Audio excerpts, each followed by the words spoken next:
Abortion ചെയ്തെന്ന് ഒരാളെങ്കിലും അത് പറഞ്ഞു കഴിഞ്ഞാൽ ഞാൻ പ്രണയിച്ച് അതായത് റിലേഷൻഷിപ്പില് പ്രണയം നടിച്ച് പീഡിപ്പിച്ചിട്ട് അബോർഷൻ ചെയ്ത് പൈസ കൊടുത്ത് ഒഴിവാക്കി ഒരാളെങ്കിലും ഇത് വന്നിട്ട് പറഞ്ഞു കഴിഞ്ഞാൽ ഓക്കെ. പിന്നെ ഡ്രഗ്സിന്റെ കാര്യം, എന്റെ വീട്ടില് ഞാനില്ലാത്തപ്പം ഡ്രഗ്സ് കയറ്റിയിട്ട് എന്റെ അലമാരയിൽ ഡ്രഗ്സ് എടുക്കുന്നതായിട്ട് വീഡിയോ എടുത്തു വെച്ചേക്കാം. ഇത് എത്ര മാസം മുമ്പ് എടുത്തു വെച്ച വീഡിയോ? ഇവര് വന്ന മുതലുള്ള പ്ലാൻ ഞാൻ വിചാരിച്ചു 3 മാസം മുമ്പാണ് ഇവരെന്നെ കൊടുക്കാനുള്ള പ്ലാൻ തുടങ്ങി. ഇത് ഇവര് ജാസിന്റെ വായി തന്നെ ഇന്നലെ അറിയാണ്ട് വന്നിട്ട് 1 മാസം കഴിഞ്ഞപ്പോ തുടങ്ങിയ പ്ലാനിങ് ആണ്. അപ്പൊ ഇവരെ എന്തെല്ലാം ഉണ്ടാവും, എന്തെല്ലാം ഇങ്ങനെ എടുത്തു വെച്ചിട്ടുണ്ടാവും വീട്ടിൽ ഉള്ള സമയത്ത് തന്നെ. എന്തൊക്കെ ഇനി നാളെ ഒരു മനുഷ്യ പറയാം വീട്ടിന്റെ താഴെ ഞാനെയും കൊന്നിട്ട് കുഴിച്ചിട്ടിട്ടുണ്ടെന്ന് പറയും. ഓക്കെ. അപ്പൊ ഇവര് ഓരോന്ന് പറയുമ്പോൾ പിറ്റേ ദിവസം ഞാൻ വന്നിട്ട് അത് തെളിച്ചിട്ട് കാര്യമില്ല. ഞാൻ ഡയറക്റ്റ് നിയമപരമായിട്ട് പോയെന്ന്. ഓക്കെ. ഇതെന്ന് വെച്ചാൽ ഒരു കേസ് എന്ന് പറഞ്ഞാൽ ഒരു കേസ് സെപ്പറേറ്റ് ഞാൻ ഡ്രഗ്സിന് തന്നെ വേറെ തന്നെ കേസ് കൊടുത്തിട്ടുണ്ട്. മറ്റേന്ന് പറഞ്ഞാൽ എന്നെ പോക്സോ ആളെന്ന് പറഞ്ഞതിന്റെ തെളിവില്ലാണ്ട് പറഞ്ഞതിന്റെ ഇത് കേസ്. ഓക്കെ. എന്തെങ്കിലും രീതിയിൽ ഞാൻ ഒരു കാര്യം പറഞ്ഞില്ല, ഞാൻ ഇത്രയും കോൺഫിഡൻസ് ഇല്ലാണ്ട് ആദ്യമായിട്ടാണ് വീഡിയോ എടുക്കുന്നത്. കാരണം എന്ന് വെച്ചാൽ ആൾക്കാരെ മുഖത്ത് നോക്കാൻ എനിക്ക് മടിയാന്ന്. ചെറിയൊരു വിഭാഗം ആൾക്കാരെങ്കിലും ഞാൻ അതാണോ എന്ന് വിശ്വസിക്കുന്നുണ്ടാവും. ഓക്കെ. ഞാൻ കേരളത്തിലെ ഗവൺമെന്റിനോടും പോലീസിനോടാണ് ഞാൻ പറയുന്നത്, എല്ലാത്തിനെയും പിടിക്കണം. MRG ഗ്യാങ് എന്ന് പറഞ്ഞാൽ എന്നെ അടക്കം ചെക്ക് ചെയ്യണം, ചോദ്യം ചെയ്യണം. ഇവന്മാരെ എല്ലാത്തിനെയും പിടിച്ചിട്ട് ഓരോ റൂമിലിട്ട് ചോദ്യം ചെയ്താൽ പുറത്തു വരും സാധനങ്ങൾ. ഓക്കെ. എല്ലാവരും ടെസ്റ്റ് ചെയ്യണം. ഇതിന്റെ അന്വേഷണത്തിന്റെ എല്ലാ രീതിയിലും കോപ്പറേറ്റ് സഹകരിക്കാൻ ഞാൻ റെഡിയാണ്. ഓക്കെ. എന്നെയും ടെസ്റ്റ് ചെയ്യണം, അവന്മാരെയും ടെസ്റ്റ് ചെയ്യണം. ഓക്കെ. മൊത്തം തെളിയണം, പുറത്തു വരണം. ഓക്കെ. ഇവന്മാര് ജയിലിൽ കയറണം. ഈ ഒരു തെളിവും ഇല്ലാണ്ട് ഡിഫേമേഷൻ മാത്രമല്ല ക്രിമിനൽ കേസുകൾ. ആ അലമാരയിൽ നിന്ന് ഡ്രഗ് എടുക്കുന്ന വീഡിയോ എടുത്ത് ഇത് തൊപ്പി വെച്ചാന്ന് പറഞ്ഞതിന് എങ്ങനെ അത് എന്റേതാവും? ഇങ്ങനെയാണ് ഒരു ഡ്രഗ് എവിഡൻസ് ഉണ്ടാക്കല്. ഞാൻ ഡ്രഗ് അടിക്കുന്നത് കളിക്കണം, ഞാൻ ഡ്രഗ് അടിക്കുന്നത് കാണിക്കണം. ഇവര് കഞ്ചാവ് ഞാൻ അടിക്കുന്നതല്ല കാണിക്കുന്നത്.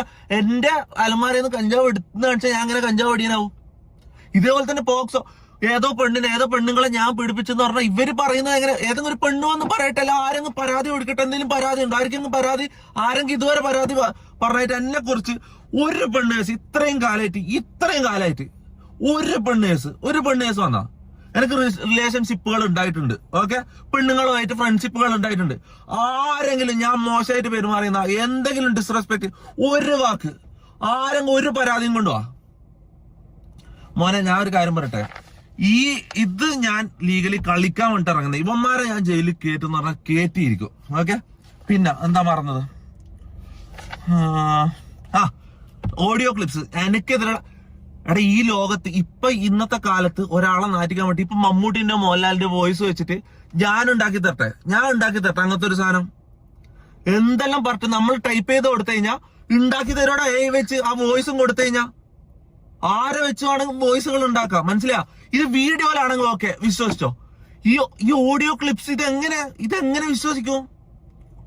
ഇതെങ്ങനെ നിങ്ങൾ വിശ്വസിക്കുന്നത്? ഇത് കുറെ ആൾക്കാർ വിശ്വസിച്ചിട്ട് ഞാനത് ചെയ്തെന്നും പറഞ്ഞിട്ട് നിൽക്കാം, ഞാനത് പറഞ്ഞെന്നും പറഞ്ഞിട്ട് നിൽക്കാം. ഞാൻ പറയാ എല്ലാം ഞാൻ തെളിയിക്കും. ഇതുണ്ടോ 2 ക്രിമിനൽ കേസുകളും പിന്നെ ഒരു ഡിഫേമേഷന്റെ ലീഗൽ നോട്ടീസ് ഓൾറെഡി അയച്ചു കഴിഞ്ഞു. ഓക്കെ. ഇനി കളികൾ ഡയറക്റ്റ് ലീഗലി പോകാൻ പോയെന്ന്. ഓക്കെ. നേരെ ജയിലിൽ കയറ്റാം. അതന്നെയാണ് ഡയറക്റ്റ് നേരെ ഇവന്മാരെ ജയിലിൽ കയറ്റാന്നുള്ളതിന് ഉദ്ദേശം.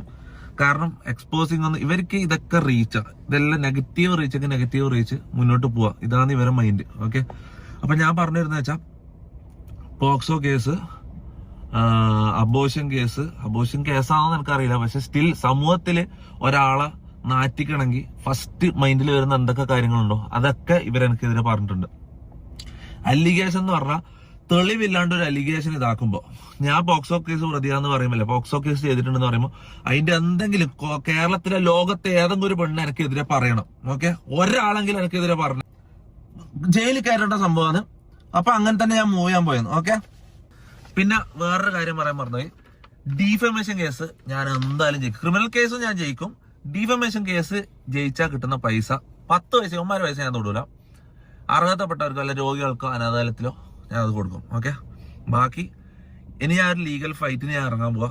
ഇത് കഴിഞ്ഞിട്ട് കാണാം. ഓക്കെ. ബൈ.